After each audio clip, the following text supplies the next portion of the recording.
तो ये तो छोटी सी झलक थी, आप लोग जानते भी हैं और नाजरीन को भी हम दिखाना चाह रहे। वक्त की तंगी की वजह से ज़्यादा नहीं दिखा सकते, क्योंकि दो बड़ी हस्तियां यहाँ पर मौजूद हैं बात करने के लिए। एक तो है मोहतरमा सूफिया हसीब साहिबा, जिनका ताल्लुक़ टोली चौकी से है और जो शेखपेट डिवीज़न की रहने वाली हैं। आप एजुकेशनिस्ट भी हैं, सोशल वर्कर भी हैं। और दूसरे हैं आली जनाब मोहतरम रहीमुल्लाह खान नियाज़ी साहब, जो साबिक़ा उर्दू एकेडमी चेयरमैन रह चुके हैं। और आपका भी ताल्लुक़ टोली चौकी शेखपेट डिवीज़न से है। तो हमने आज शेखपेट डिवीज़न से ही मेहमानों को चुना है, क्योंकि हर बार एक नए डिवीज़न वालों को इनवाइट करेंगे। तो सबसे पहले मोहतरमा से सूफिया साहिबा से मैं जानना चाहूँगा कि कैसे चांसेस हैं जुबली हिल्स में और आपके इलाके में शेखपेट में कितने वोटर्स हैं और कितने मुसलमान वोटर्स हैं और कितने वोटों से आप इस बार जुबली हिल्स के कैंडिडेट सुनीता को जिताने वाली हैं। जी, सबसे पहले शुक्रिया अदा जो आपने यहाँ पर दावत दी।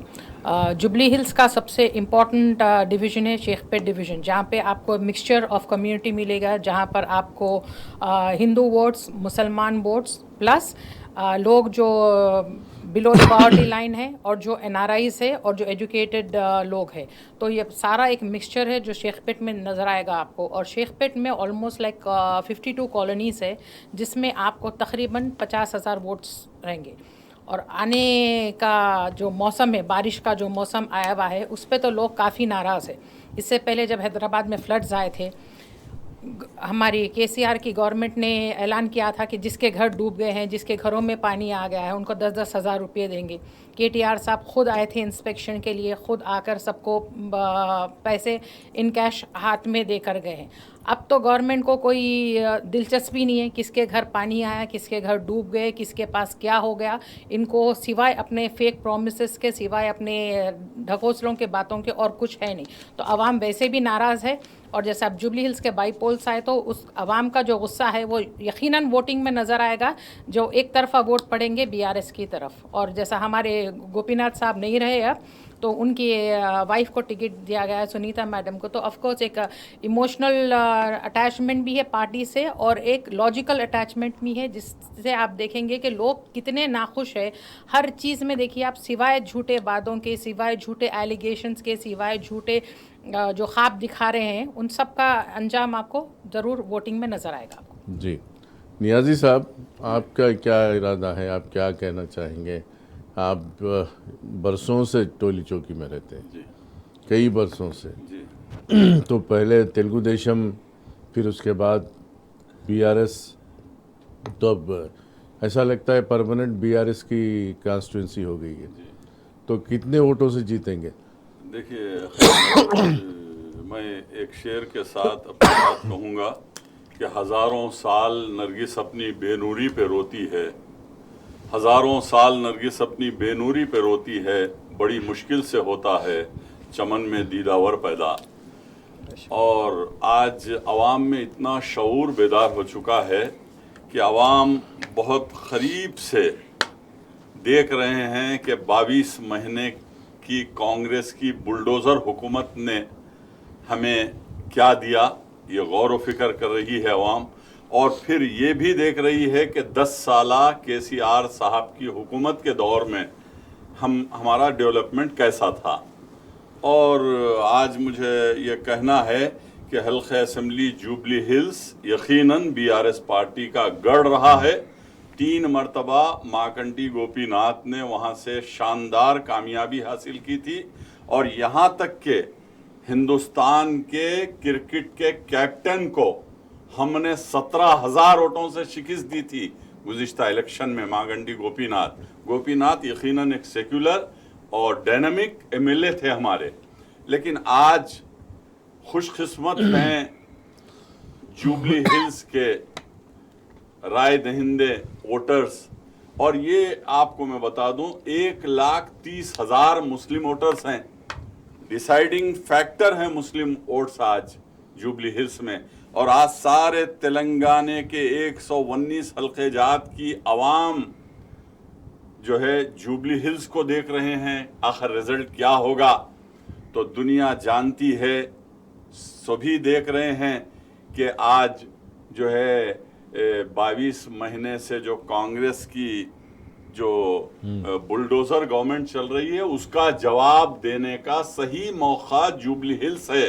और जुबली हिल्स में मैं आपको यकीन दिलाता हूं, इंशाअल्लाह हम तो ये कोशिश कर रहे हैं कांग्रेस और भारतीय जनता पार्टी की जमानत जब्त हो जाए और हम जो है मागंडी गोपीनाथ की जो अहलिया हैं सुनीता गोपीनाथ, उनको हम एक भारी अक्सरियत के साथ तारीखी कामयाबी हासिल करेंगे हम। और मुस्लिम वोटों की तरफ तो जो है लोग दिन में ख्वाब देखने के बराबर है कांग्रेस के आज। अरे जुबली हिल्स का हल्का नदी और नालों में डूब रहा था, ना कोई मिनिस्टर आया हालिया बारिश के दौरान, ना कोई ओहदेदार वहां पर दिखा। आज हर घर में पानी था और नदी और नालों के लिए गवर्नमेंट मैं माजरत चाहता हूँ कांग्रेस की हुकूमत। नियाजी साहब, आप ये बताइए कि ख़वातीन के लिए जो वादे किए गए थे, जैसा कि 2000 रुपये 2500 रुपये देने का वादा था और स्कूटी देने का वादा था, ये सब चीज़ें जो है परसों KTR साहब का जो दौरा हुआ आपके महल्ले में, तो ख़वातीन दबा के इसकी शिकायत कर रही थी।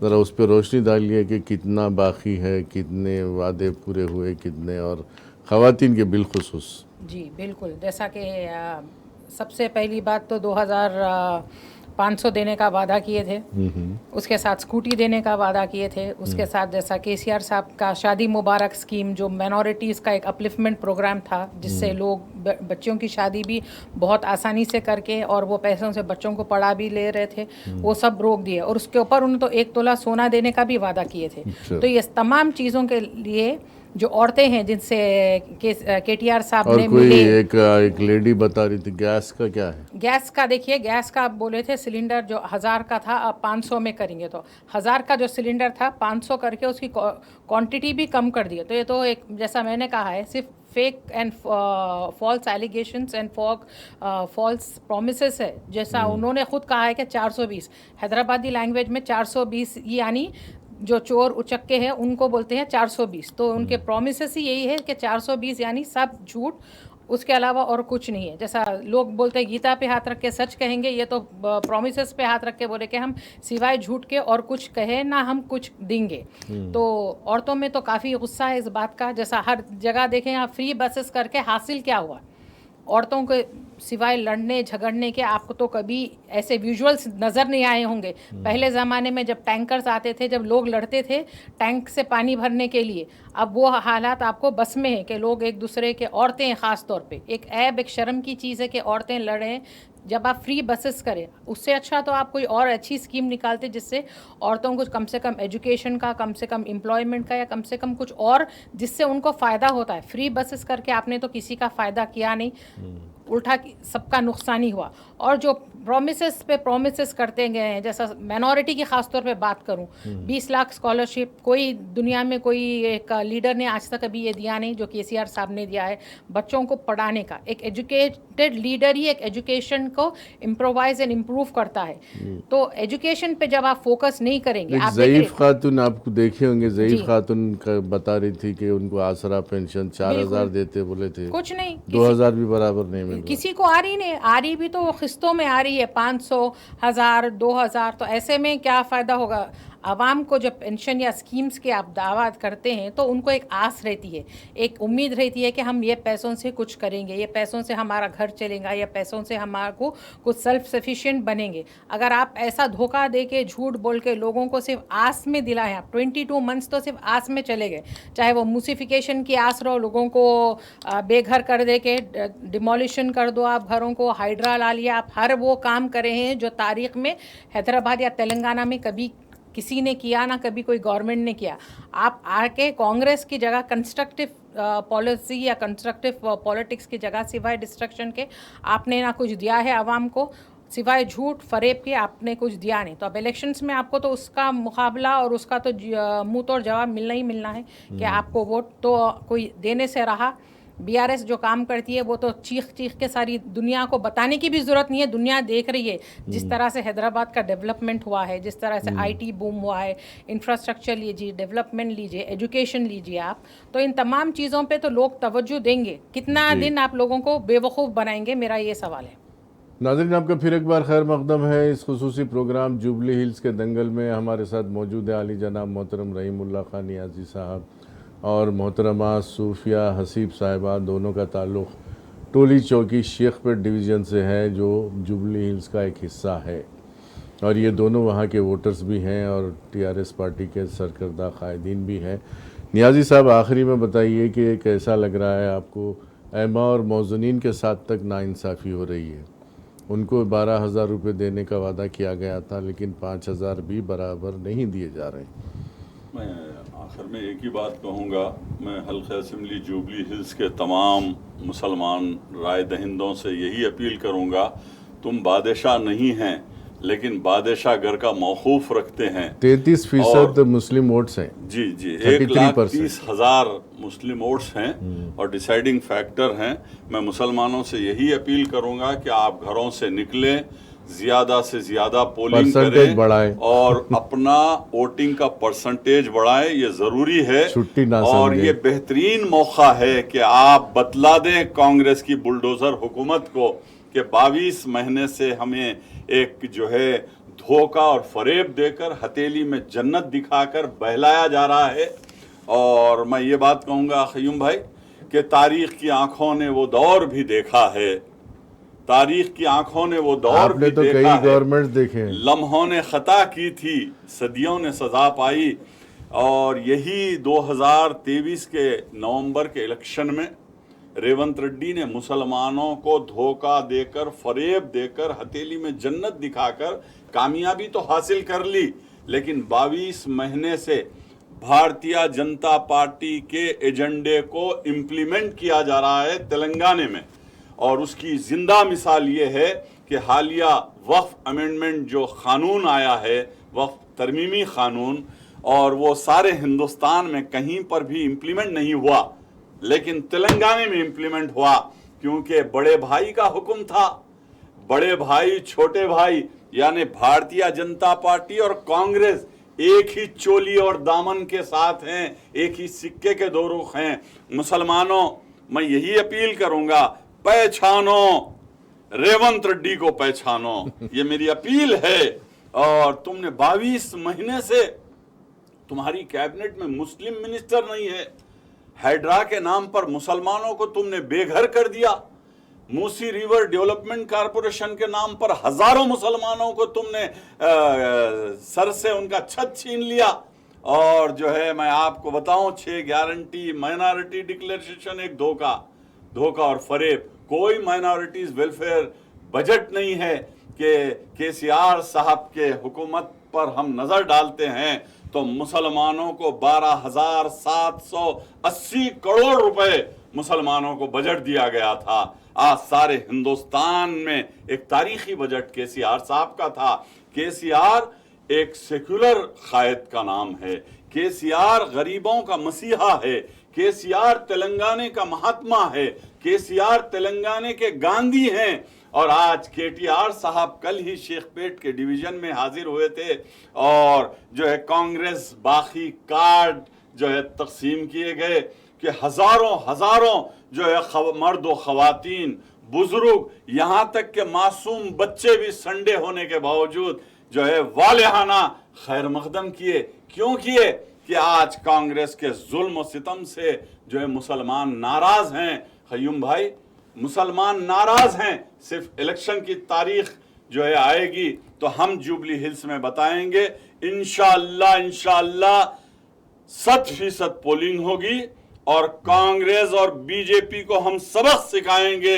ये नाटक अब चलने वाला नहीं है और जुबली हिल्स से हमें कामयाबी का आगाज होगा। तो इंशाअल्लाह आने वाले असेंबली इलेक्शन में फिर से हम चीफ मिनिस्टर केसीआर साहब को देखना चाहते हैं। और आज मैं आपको बताऊं कि हाल ही में मैं आपको और एक ये बात बताऊं, एक मिनट कि हमारे मुसलमान जो जिंदे मुसलमानों पर तो कोई इंसाफ नहीं हुआ। लेकिन आज हमारे मुर्दे भी खबरों से पुकार पुकार कर कह रहे हैं कि हम पर बुलडोजर चलाया जा रहा है।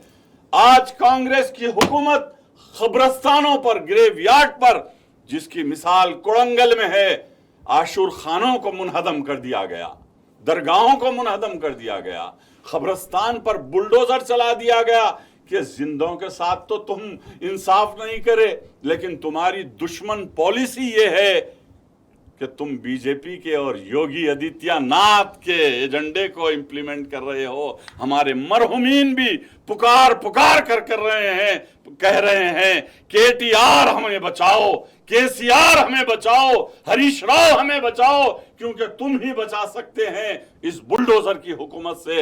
ये बुलडोजर हम पर चल रहा है। तो आज हमारे मुस्लिम मरहुमीन भी खबरों के अंदर सुकून और चैन से नहीं है। ये है कांग्रेस की हुकूमत। मैं जुबली हिल्स के राय दहिंदों से सलाम करता हूं, हाथ जोड़कर अपील करता हूं, अपने वोटों में डिवीजन आने मत दो, मुत्तहद और मुनज़्ज़म हो जाओ और कांग्रेस को सबक सिखाओ। यही कांग्रेस ने हिंदुस्तान में 22,000 मुस्लिम कम्युनल राइट्स दिया। यही कांग्रेस ने मुस्लिम पर्सनल लॉ में मदाखलत की। यही कांग्रेस ने औकाफी जायदादों को तबाह किया। यही कांग्रेस ने बाबरी मस्जिद को शहीद किया था। और हम इंशाअल्लाह बताएंगे कि जुबली हिल्स का इलेक्शन हमें कामयाबी की जमानत होगा और मुसलमान, हर मुसलमान के महल्ले जात में जाकर चिल्ला चिल्ला कर कहूंगा, हक की आवाज कहूंगा, अरे तुमने जो है रमजान के महीने में लाल बहादुर स्टेडियम में मुसलमानों को इफ्तार पर बुलाया और मेहमान हाजिर और मेजबान गायब था। रेवंत रेड्डी, हमारे उलमाए कराम हमारे पिलर्स ऑफ द इस्लाम हैं और उन उलमाए कराम को तुमने इफ्तार में बुलाकर उनकी इंसल्ट की लाल बहादुर स्टेडियम में। हम ये बताएंगे। नियाजी साहब, वक्त हो गया। इंशाल्लाह अगली बार जब आपको इनवाइट करेंगे तो ज़रा ज़्यादा टाइम लेके इनवाइट करेंगे, क्योंकि ये सब्जेक्ट भी बहुत बड़ा है।